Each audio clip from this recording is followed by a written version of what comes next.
A oração é a chave de toda transformação. Se você quer experimentar uma transformação profunda na sua vida, se você quer experimentar e ver uma transformação na sua estrutura familiar, se você quer ver uma transformação no seu bairro, na sua cidade, na sua nação, a palavra de Deus nos desafia que nós precisamos orar. Nós precisamos nos mover com muita intencionalidade, com muito foco, para que realmente possamos ver respostas de oração. Eu tenho falado com vocês, nós estamos na segunda sessão, em que eu quero falar com vocês sobre a síndrome de avestruz. Quando conta-se, é um mito, de quando o avestruz tem medo ou está enfrentando um perigo iminente, ele coloca a cabeça no buraco, mas nós sabemos que isso não é real. Mas tem essa ideia de uma síndrome de que nós realmente deveríamos, diante de todos os desafios nos quais nós estamos inseridos nesse momento, e esse tempo chamado hoje, esse tempo que nós estamos vivendo agora, é para as nossas vidas um desafio. Nós estamos experimentando coisas, nós estamos vendo coisas, nós estamos sendo confrontados com realidades que nunca nós vimos. E aí a gente se pergunta, o que nós podemos fazer? O que nós podemos fazer para encontrarmos uma resposta? E para entender um pouquinho isso, nós estamos olhando essa síndrome a partir da experiência de Neemias na reconstrução dos muros de Jerusalém, que duraram 52 dias. Mas quando eu olho para Neemias, um homem que está distante de nós muitos anos, eu preciso olhar para mais 3 outros homens, porque eles estão juntos no mesmo lugar e eles nos ensinam alguma coisa. Eu estou falando para você de Neemias, estou falando para você de Daniel, estou falando para você de Moisés e estou falando para você de José. Eu vou começar essa descrição do final para o começo. O que esses homens têm em comum? Em que eles se assemelham a nós? Todos eles eram profissionais competentes, honestos, estavam envolvidos em atividades profissionais que geravam para eles algum tipo de privilégios, mas também responsabilidade. E eles tiveram a oportunidade de fazer diferença para cumprir o propósito de Deus. Eles tinham uma visão do reino, eles tinham uma visão de Deus, eles tinham um relacionamento com Deus e estavam firmados na ética desse relacionamento. Então eles não se moveram desse lugar. Eles estavam fora da sua nação, eles estavam vivendo um tipo de exílio. Mas mesmo estando numa circunstância completamente adversa, numa circunstância que lhes era uma oposição,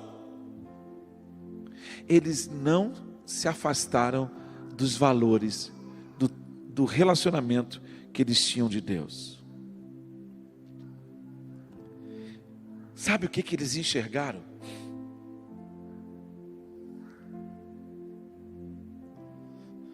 Eles enxergaram que o avanço do reino, o avanço e a permanência do povo de Deus, tinham um valor para eles muito maior do que a lealdade aos seus empregadores. Então chega um ponto da nossa vida que nós precisamos decidir e precisamos compreender quem é o nosso Senhor. E nessa compreensão nós temos que decidir a quem nós vamos seguir. É muito interessante quando você olha para Daniel no capítulo 1, quando você olha para esse capítulo,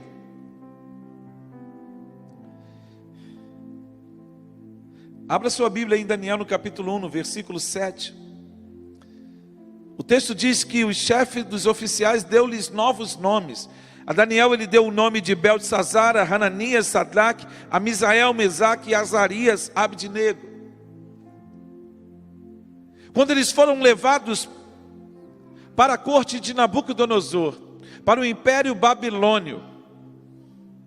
Eles foram confrontados naquilo que lhes era mais particular. Eles tiveram os seus nomes transformados. Eles tiveram os seus nomes mudados. E mudar o nome significa afrontar a sua identidade. Porque o seu nome define quem você é. O seu nome fala a respeito de quem você é, de suas origens, de suas convicções, de tudo que você é. E quando eles foram levados para o cativeiro babilônico, eles foram duramente confrontados. Fala assim, duramente confrontados. Você já passou raiva? Já passou raiva? Sim ou não? Mas muita raiva ou pouca raiva? Foi isso que aconteceu com eles. Eles passaram raiva. Mas você sabe o que eles fizeram? Sabe o que Daniel fez? Daniel tomou uma decisão. Daniel, contudo, decidiu não se tornar impuro com o manjar do rei.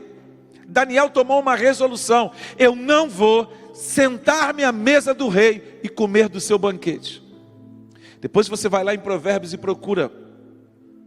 Provérbios fala algo a respeito de sentar à mesa dos governantes. Ele disse: eu vou sentar a essa mesa. Eu não posso não sentar à mesa, mas eu decidi não me contaminar com a mesma comida do rei. Quando Daniel toma essa decisão, Deus dá fundamento para ele. Por quê? Como as correntes d'água, diz Provérbios 21:1, é o coração do rei, é o coração do chefe dos copeiros, é o coração da merendeira, é o coração do advogado, é o coração do juiz nas mãos do Senhor. Ele inclina para onde Ele quer. E assim que Daniel toma essa decisão, Deus mexeu no coração do chefe dos oficiais e ele se tornou favorável. E em 10 dias... Daniel, Sadraque, Misaque e Abdenego estavam numa condição muito melhor do que todos os outros no reino. E a partir daí, a vida deles segue e Daniel toma muitas decisões. E a decisão mais drástica que Daniel toma foi não se curvar diante da estátua de Nabucodonosor. E isso lhe custou ser lançado na cova dos leões. Quando você olha para esses 4 jovens, 3 foram lançados na fornalha, Daniel foi lançado na cova dos leões, tudo isso porque eles tomaram um posicionamento. Repete comigo: tomar decisões que envolvam o reino de Deus tem consequências. Você quer realmente que o fogo do Espírito Santo te incendeie? Quem quer ser incendiado pelo Espírito Santo? Eu acho que vocês não entenderam. Quem quer ser incendiado pelo Espírito Santo? Para que você seja incendiado pelo Espírito Santo, você tem que realmente trabalhar duro. Envolve o sacrifício da sua vontade. Você precisa subjugar a sua vontade. Queridos, nós não entendemos que muitas vezes o nosso relacionamento com Deus, fala assim, o meu relacionamento com Deus depende exclusivamente da minha entrega.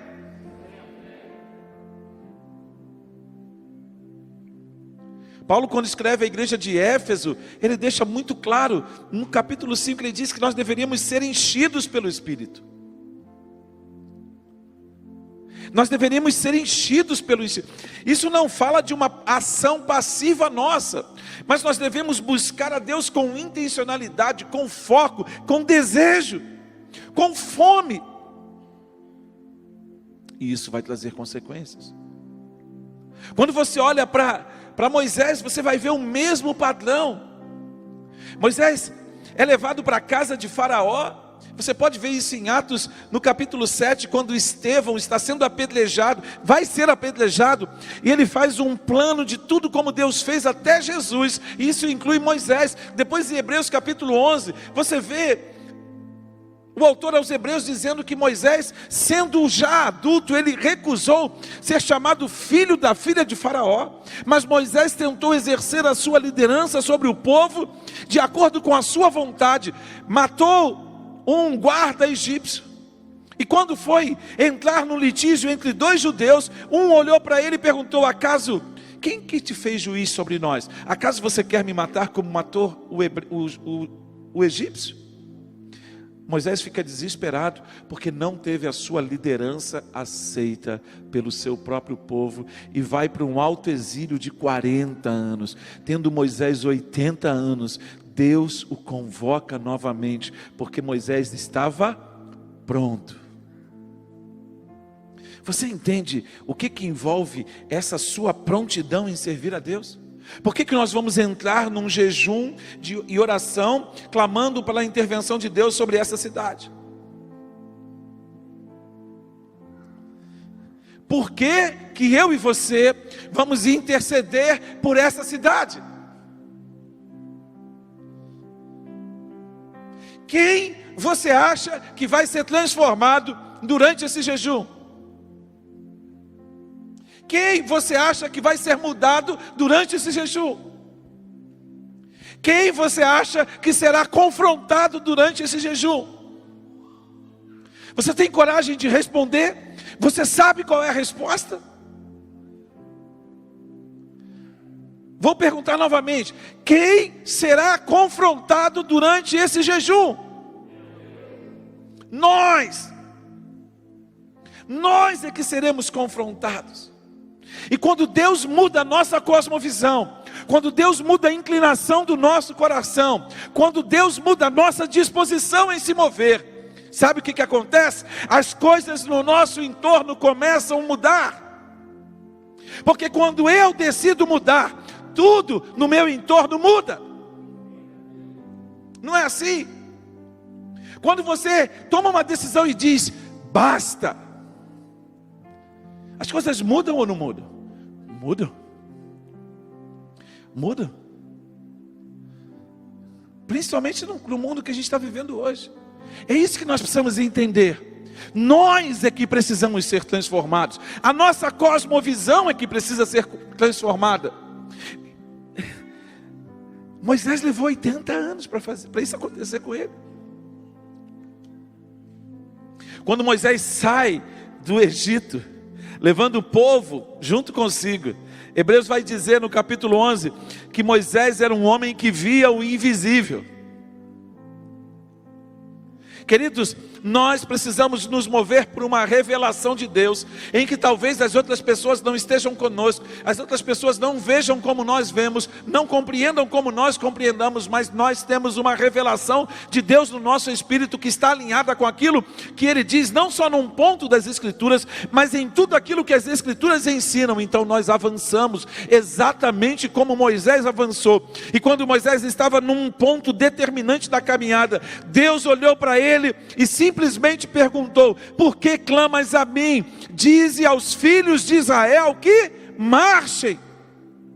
E é exatamente isso que o Espírito Santo está fazendo conosco. Deus está se movendo em nós, e é hora de nós simplesmente marcharmos contra toda a impiedade, contra toda a arrogância, contra toda a injustiça, contra toda a miséria, e dizer: basta. Vocês estão entendendo ou não estão entendendo? Sim ou não? Grita bem alto: sim. Quando Deus quer mover-se na terra, Ele levanta homens e mulheres que tenham o seu coração. Ele levanta homens e mulheres que tenham a sua disposição para agir. Ele nos levanta.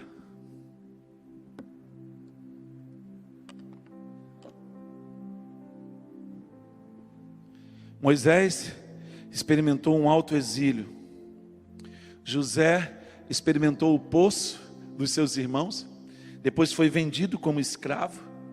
Depois foi colocado como mordomo na casa de Potifar. E a bênção de Deus era sobre ele. Gênesis capítulo 39 até o 42. Você pode anotar aí, por favor.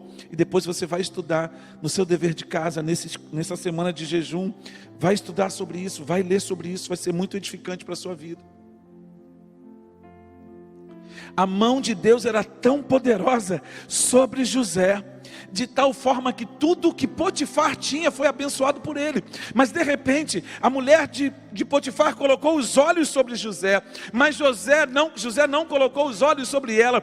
E José ele resistiu à tentação, resistiu à lascívia, resistiu àquilo que lhes era proposto, porque ele simplesmente declarou: o meu Senhor me deu autoridade sobre tudo, mas ele disse nada a seu respeito, então eu não posso fazer essa afronta ao meu Deus. José vai para a prisão, José vai para a prisão, e é muito interessante,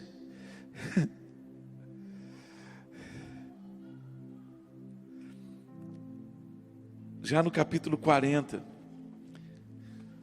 um copeiro e um padeiro são colocados junto com ele na cadeia, e ele tem duas visões proféticas a respeito dos dois.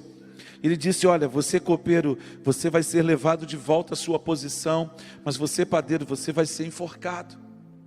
E passado 3 dias, exatamente o que acontece, aquele padeiro volta para servir na corte da corte de Faraó, mas diz o texto, capítulo 40, versículo 23, o chefe dos copeiros, porém, não se lembrou de José, ao contrário, esqueceu-se dele. Você pode imaginar alguém que você abençoou, que você foi um instrumento de Deus, esquecer de você por 2 anos?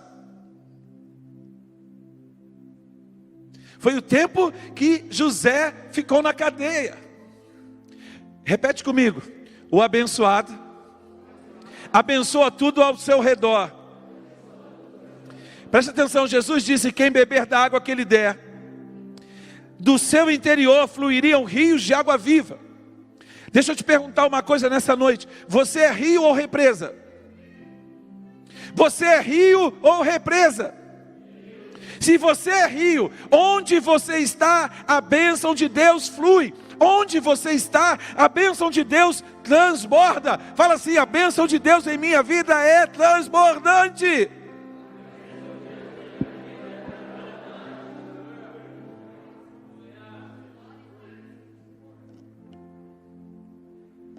Gente, parece que eu dormi horas.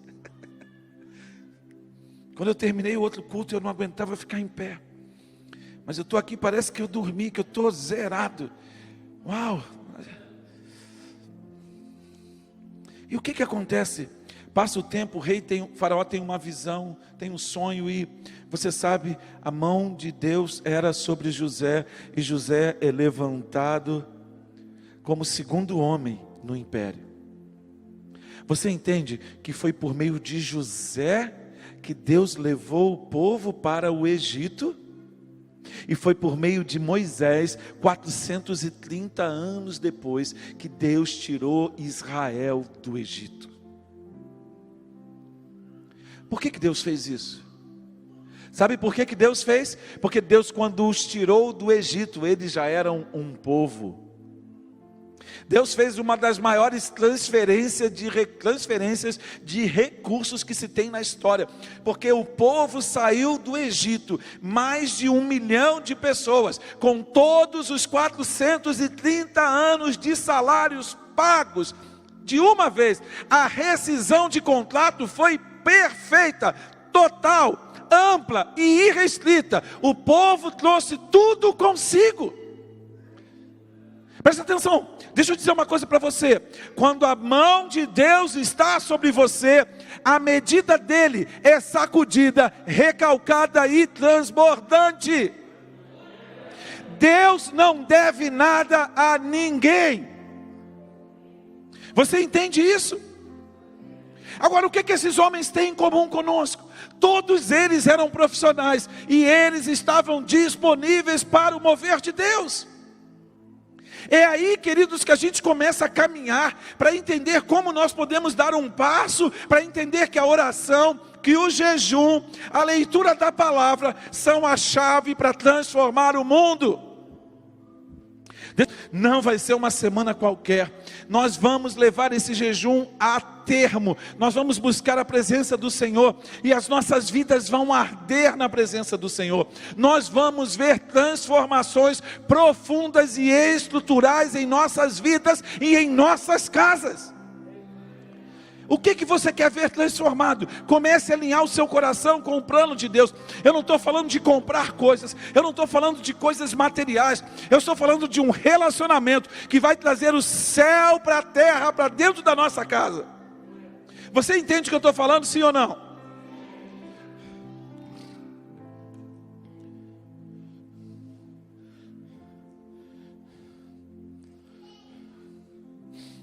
No enfrentamento dessa síndrome, aqueles homens, Daniel e os seus amigos, eles tiveram a sua identidade transformada. Eles foram confrontados. A essência deles não mudou. Mas é no enfrentamento da síndrome de avestruz é que eu encontro o meu desígnio, eu encontro o meu propósito, eu encontro a minha identidade. Através de encontros com Deus. Porque cada vez que eu vou me encontrando com Deus, eu sou transformado. Dá uma olhada aí para o capítulo 1 de Neemias. No versículo 11. Neemias faz uma oração rápida, terminando o seu ciclo de 4 meses de oração. 4 meses em que ele voltou para a Torá, em que ele voltou para os mandamentos de Deus, em que os olhos dele foram levados para Deus. Ele faz uma simples declaração: faze com que hoje este teu servo seja bem sucedido, concedendo-lhe a benevolência deste homem. Quando você olha para essa oração, você percebe que Neemias está profundamente alinhado. Ele já sabia o que ele tinha que fazer, ele já sabia como tinha que caminhar, ele sabia qual era o seu objetivo. Isso faz com que eu perceba que eu tenho que ter na minha vida uma clareza. Por quê? Porque se eu estou estabelecido em Cristo, e se Cristo está estabelecido em mim, Cristo está em você, você está em Cristo.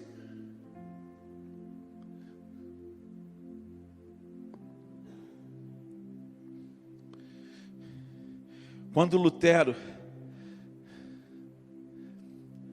começou a ler o livro de Romanos, quando ele leu a carta de Paulo à igreja de Roma, tudo mudou na vida de Lutero.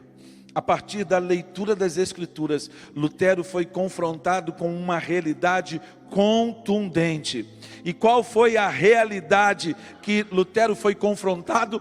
É que a salvação é pela graça, mediante a fé. Efésios vai dizer claramente: porque pela graça sois salvos. Isso não vem de vós, é dom de Deus. Não vem das obras para que ninguém se glorie. Então quando você olha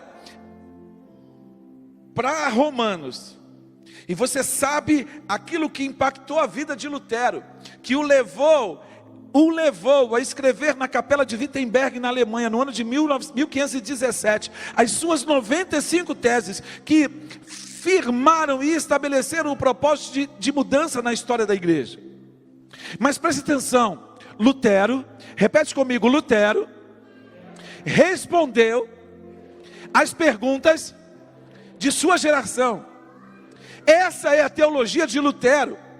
As respostas dele servem para nós? Sim, mas as perguntas que se nos fazem hoje são diferentes das perguntas de Lutero. Portanto, nós precisamos dar uma resposta compatível com a revelação bíblica para os dilemas que são apresentados hoje. Nós não estamos em 1517, nós estamos em 2021, no 3º milênio da história da humanidade. Então nós precisamos entender que as respostas que nós temos que dar são diferentes. É aí que nós somos confrontados pela palavra.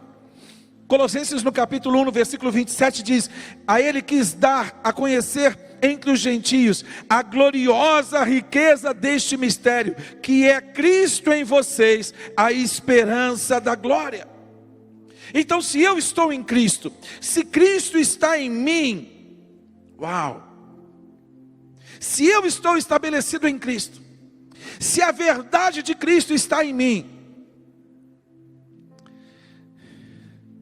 as nossas vidas vão mudar, as nossas vidas serão transformadas. Então, você entende que essa identidade e esse desígnio vai nos mover. Eu fico pensando e eu estabeleço um paralelo. Quando eu olho para Neemias, diante dessa afirmação, eu posso ver Isaías diante da Trindade, quando a Trindade pergunta: a quem eu enviarei? E quem há de ir por nós? Isaías simplesmente responde: eis-me aqui, envia-me a mim. Quem chamou Lutero, Lutero sai daí que esse lugar é de Neemias. É só para me descontrair.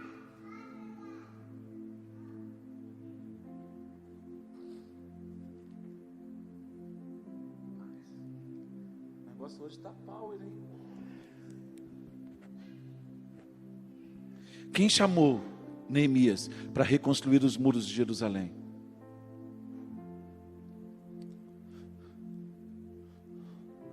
Quem chamou Neemias? Quem deu a ele a estratégia para reconstruir os muros? Alguém convocou Neemias para reconstruir os muros? Não. Ninguém o chamou.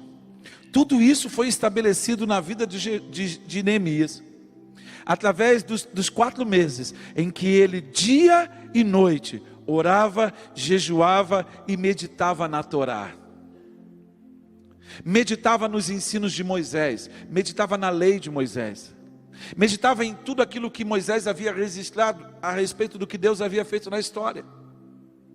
Tanto ele sabia disso, que uma das primeiras coisas que ele faz na sua oração, olha aí, Neemias no capítulo 1, olha o que ele faz, no versículo 6, ele diz: confesso os pecados que nós, os israelitas, temos cometido contra ti. Sim, eu e o meu povo, todos pecamos. Sim, eu e o meu povo temos pecado. Agimos de forma corrupta, vergonhosa contra ti. Não temos obedecido aos mandamentos, aos decretos e às leis que deste a teu servo Moisés. Irmão, preste atenção no que isso está sendo declarado diante de nós. Você consegue entender exatamente isso? Você consegue ver isso, perceber o que Deus está fazendo? Neemias tinha amigos em Jerusalém, Neemias tinha família em Jerusalém. Quando Neemias tinha estado em Jerusalém? Nunca. Quando Hanani chega de Jerusalém com as notícias de que os muros estavam derrubados, que as portas tinham sido queimadas sobre o fogo, é bem verdade que o templo já tinha começado a reconstruir e tinha parado. Havia uma crise na província de Judá, e Neemias é nomeado governador. Parece contraditório que Neemias estava servindo aos interesses de Artaxerxes. Parece que Neemias estava servindo aos interesses da política daquele tempo. Mas é confrontador, porque Neemias estava a serviço do Deus dos céus e da terra. Ele servia na corte de Artaxerxes, sim. Ele estava indo reconstruir os muros, sim. Ele estava sendo um instrumento de uma mudança da política externa de Israel, do Império da Pérsia com relação a Israel, sim. Todas essas respostas são verdadeiras. Esdras, o escriba, foi enviado para promover a restauração da adoração em Israel. Isso faria muitos dos nossos contemporâneos tremer nas bases. Porque eles iam dizer: você está servindo ao governador, você está servindo ao prefeito, você está servindo ao presidente, você está servindo a isso, aquilo. Mas preste bastante atenção: os planos de Deus não podem ser frustrados. E o que Neemias estava fazendo, capítulo 9, é muito interessante. Ele fala a mesma coisa que Neemias. Dário, filho de Xerxes, da linhagem dos Medos, foi constituído governante sobre o reino babilônico. No primeiro ano de seu reinado, eu, Daniel, compreendi pelas Escrituras, conforme a palavra do Senhor dada ao profeta Jeremias, que a desolação de Jerusalém iria durar 70 anos. Por isso me voltei para o Senhor, com orações, súplicas e jejum, em pano de saco e coberto de cinzas. Você entendeu? Nós não podemos tomar decisões porque nós achamos. Nós precisamos nos mover segundo as Escrituras. O entendimento de Daniel foi gerado pela revelação do profeta Jeremias. Olha o que ele diz na sua oração no capítulo 5. Nós temos cometido, no capítulo 9, versículo 5. Capítulo 9, versículo 5, vou repetir. Capítulo 9, versículo 5, para você anotar. Nós temos cometido pecado e somos culpados, temos sido ímpios e rebeldes, e nos afastamos dos teus mandamentos e das tuas leis. Não demos ouvidos aos teus servos, os profetas, que falaram em teu nome a nossos reis, e nossos líderes, e aos nossos antepassados, e a todo o teu povo. Enquanto como igreja de Jesus, nós não nos arrependermos dos nossos pecados diante de Deus, não há salvação para essa terra. Porque nós temos pecado, nós temos transgredido os mandamentos de Deus. Versículo 11 ele diz: todo Israel transgrediu a tua lei e se desviou, recusando-se a te ouvir. Por isso maldições e pragas escritas na lei de Moisés, servo de Deus, têm sido derramadas sobre nós, porque pecamos contra ti. Queridos, nós temos que encontrar o nosso desígnio, nossa identidade. Nós precisamos encontrar aquilo que Deus tem gerado no nosso espírito, a verdade revelada e desafiadora de Deus, que vai nos levar à permanência. Repita comigo: Deus quer nos levar à permanência.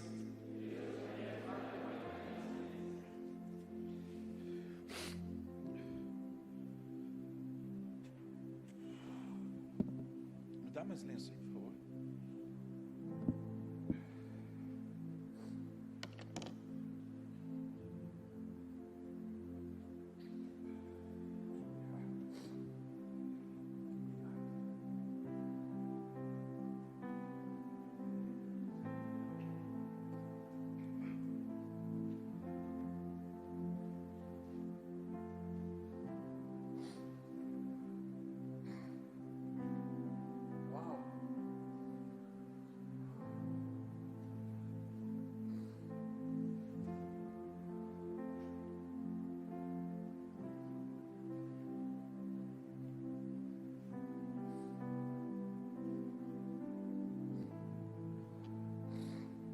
As câmeras são top, viu? Pode voltar. Parece que eu estou derretendo aqui.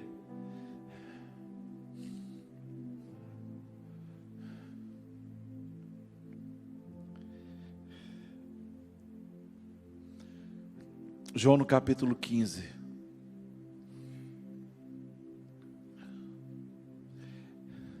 É a grande chave. Se vocês permanecerem em mim, e as minhas palavras permanecerem em vocês, pedirão o que quiserem, e lhes será concedido.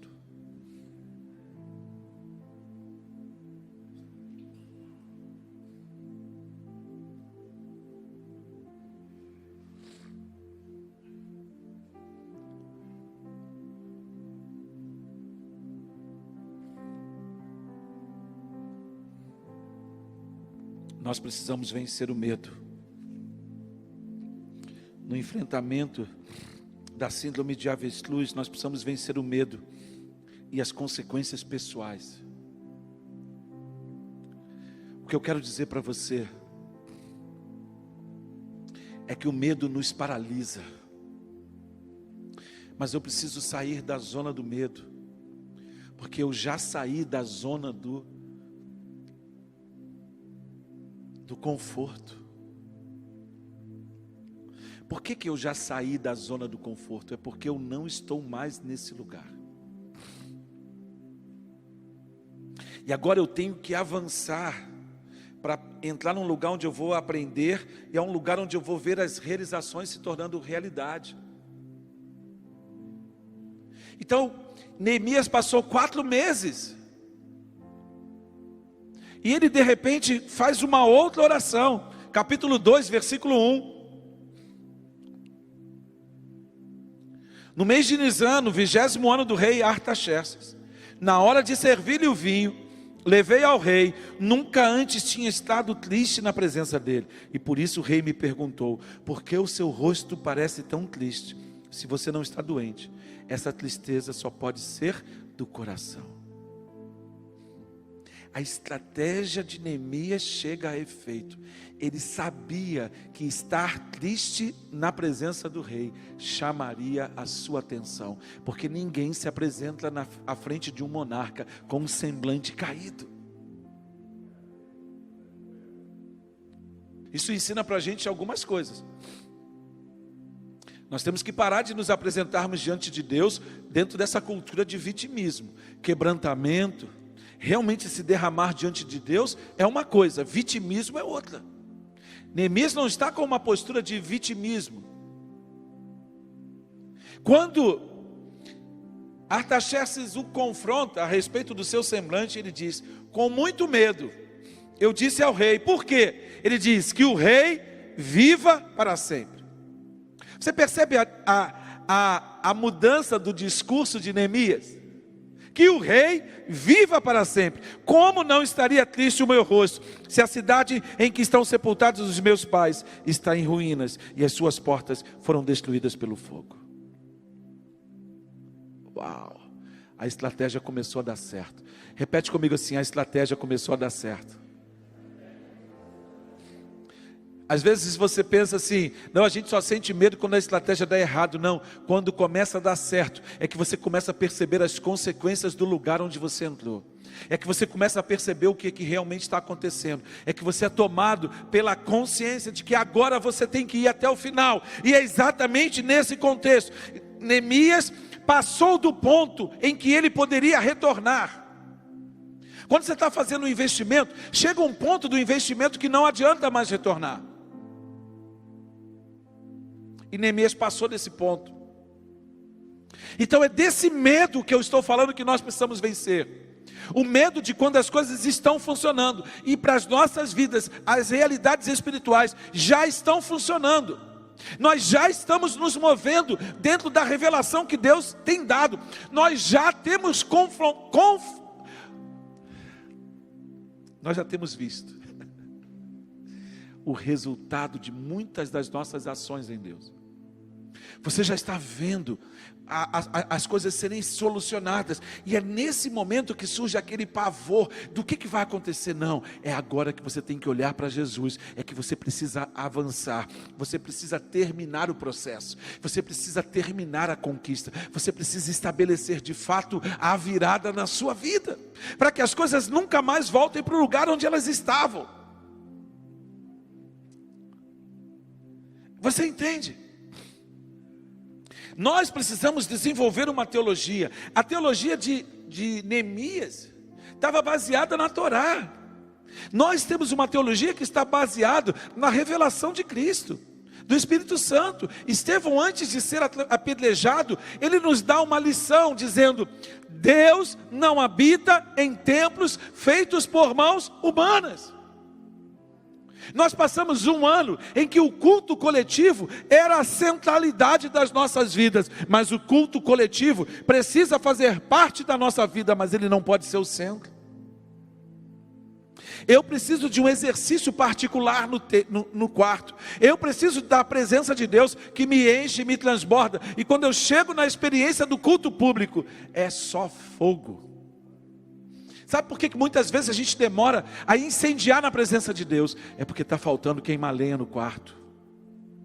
é porque está faltando derramamento. Você passa uma semana inteira sem se conectar com Deus, e você acha que você vai se conectar aqui em 2, 3 minutos? Veja, Neemias fez diversas orações relâmpagos, mas ninguém pode viver um relacionamento com Deus saudável baseado em orações relâmpagos. Isso faz sentido para vocês, sim ou não? Vocês estão hoje tão quietos, né? Eu entendo, o negócio está bem denso, né?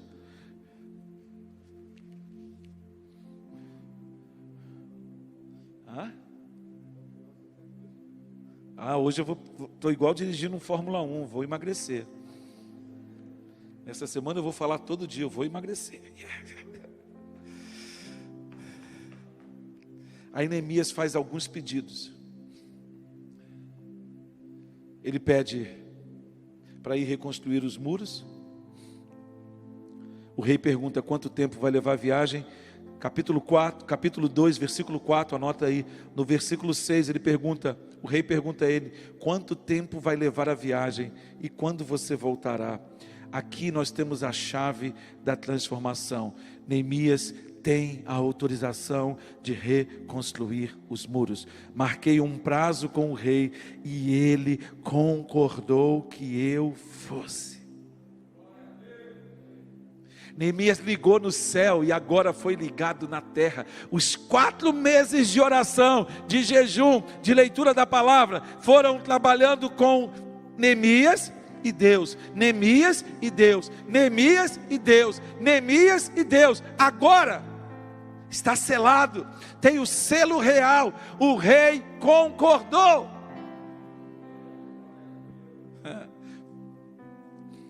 Aí Neemias pede acesso. O que o nosso jejum vai fazer, filho? Acesso. Deus vai abrir acesso para o coração dos homens. Nós precisamos contaminar o maior número possível. Contaminar no sentido de contagiar. Nós precisamos envolver o maior número possível de pessoas nesse jejum, nessa semana. Nós temos que envolver as pessoas da nossa casa, nós temos que envolver os nossos filhos. Todos precisam estar alinhados nesse propósito, porque é tempo das nossas famílias se derramarem diante de Deus, porque as nossas famílias serão transformadas. Tem centenas, milhares de promessas de Deus para serem derramadas sobre as nossas casas, mas elas só se tornarão reais, elas só tornar-se-ão manifestas quando de fato nós entrarmos na escola do quebrantamento. É o choro, são as lágrimas, são as súplicas que vão transformar as nossas vidas. E quando nós formos de fato mais transformados, nós vamos ouvir a Deus com mais clareza. Você vai ficar facinho para o Espírito Santo, você vai ficar molinho para Deus, e aí Deus começa a conduzir você. Neemias pediu estacas, pediu madeira, pediu e ganhou, versículo 8. E no versículo 9, Neemias recebe aquilo que não pediu: segurança e proteção.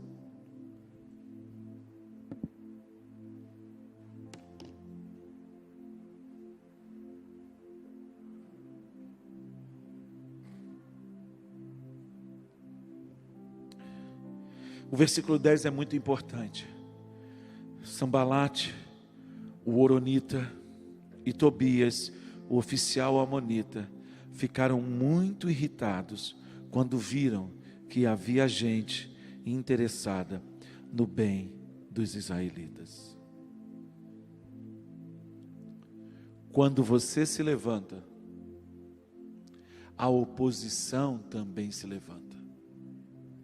Quando você se move, as trevas também se movem. Por isso que Paulo nos advertiu: a nossa luta não é contra carne e sangue. A nossa luta, nós não estamos lutando contra pessoas. Sambalate e Tobias, Gésem o árabe e os outros inimigos são os que vão se manifestar ainda na história de Neemias. Eles são apenas instrumentos. Repita após mim: nós não lutamos contra pessoas. Você precisa ter a visão acurada, porque não são as pessoas o nosso inimigo. Nós lutamos contra os principados, contra as potestades que habitam as regiões celestiais. Nossa luta está no segundo céu, contra os principados e potestades que operam sobre a vida de pessoas. É isso que nós temos que guerrear. É nesse nível de autoridade que nós precisamos desenvolver. Porque quando nós pararmos o segundo céu, e na autoridade de Jesus, o segundo céu pode ser parado, aí as pessoas começam a ter o coração aberto para ouvir a boa notícia. Porque tudo isso nós vamos fazer para manifestar o reino. Fala assim: nós vamos manifestar a cultura do céu.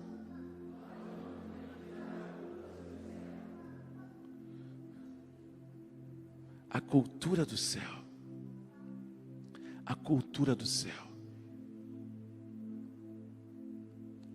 A cultura do céu.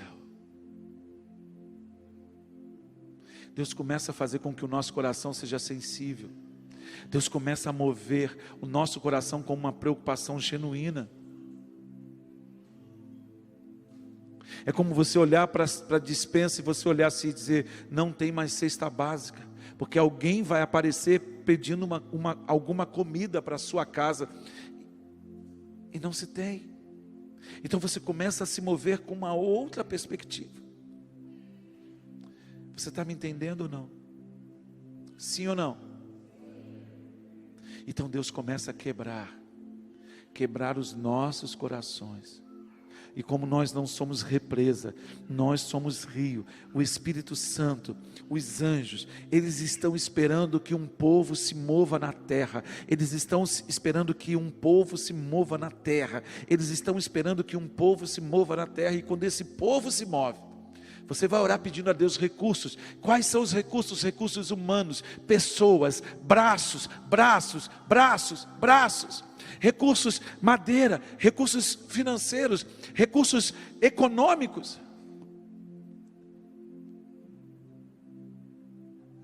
Quando nós nos movemos nessa frequência e nesse nível,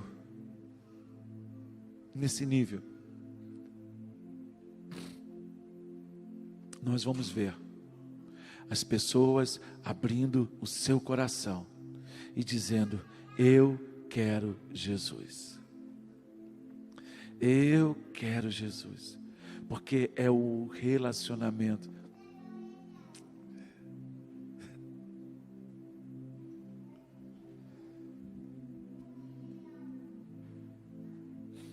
É o relacionamento com Deus que sustenta.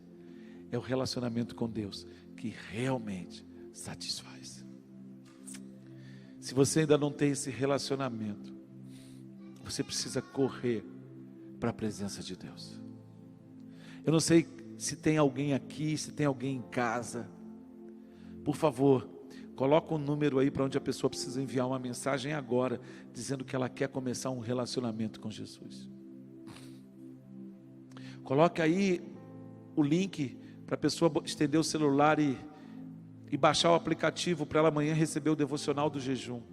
Esse número, isso aí, coloca o jejum do outro lado lá, o aplicativo do outro lado, para a pessoa baixar o aplicativo e receber tudo aquilo que como igreja nós temos para dar. Manda uma mensagem agora aí para esse número, dizendo: eu quero começar um relacionamento com Jesus. Eu quero começar um relacionamento com Jesus. Esse número que está aqui, ó, manda aí uma mensagem agora. Alguém vai ligar para você, alguém vai entrar em contato com você, alguém vai começar um processo de discipulado com você. Há alguém aqui hoje que está entre nós, que quer começar uma caminhada, um relacionamento com Jesus. Se você quer fazer isso, eu vou pedir que você fique só de pé no seu lugar. Eu vou orar com você. Eu vou orar com você que está em casa. Diga: Senhor Jesus, eu sou o João, eu sou a Maria. Fala o seu nome para ele. E eu hoje quero começar um relacionamento como Neemias tinha contigo. Eu quero ter esse relacionamento em que eu vou me derramar diante de ti, e o Senhor vai começar a me dar estratégias, vai começar a moldar a minha vida, vai começar a transformar a minha vida, porque eu quero ter um relacionamento contigo. E Jesus é a ponte que constrói o meu relacionamento contigo. E eu tomo essa decisão nessa noite, em nome de Jesus. Em nome de Jesus. Amém. Há alguém aqui nessa noite? Há alguém em casa? Fique de pé onde você estiver. Manda uma mensagem para mim agora aí. Tem alguém? Eu vou perguntar 3 vezes. Tem alguém? Segunda vez. Tem alguém hoje que quer começar um relacionamento com Jesus? Papai, nós te somos muito gratos. Nós te somos muito gratos. Porque vidas estão se rendendo diante do Senhor. Nós te louvamos, Senhor. Nós engrandecemos o teu nome. Porque aqui uma vida está se manifestando, mas existem outras que estão se manifestando em casa, que estão mandando mensagens em nome do Senhor Jesus. Salva, estabelece relacionamentos, estabelece cabeças de pontes nessas casas, nesses novos lugares, para que a tua presença invada e transforme multidões. Nós te agradecemos, Deus, e engrandecemos ao teu nome, porque só tu és digno de toda a honra, de toda a glória e de todo o louvor. Em nome de Jesus. Amém.